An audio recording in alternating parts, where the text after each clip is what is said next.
Cette semaine, Destination Francophonie vous emmène au Grand-Duché de Luxembourg.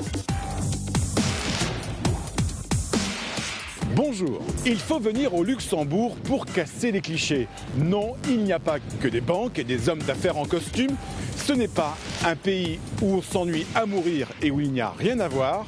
Non, le Luxembourg est certes l'un des plus petits pays de l'Union européenne, mais il a son identité propre et possède des richesses culturelles et naturelles à découvrir dans ses 5 régions.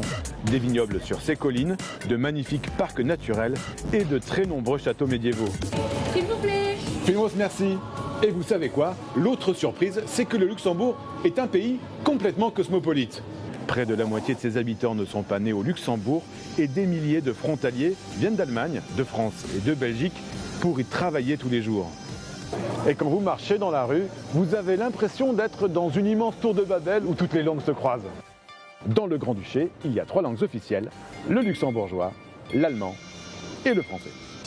Le luxembourgeois est la langue nationale, le français est celle de l'administration, de la justice ou encore des panneaux de signalisation.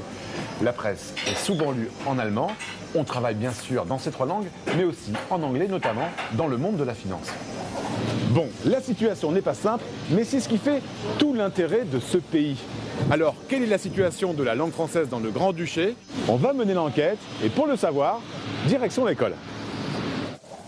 S'il y a un pays champion des langues en Europe, c'est bien le Luxembourg.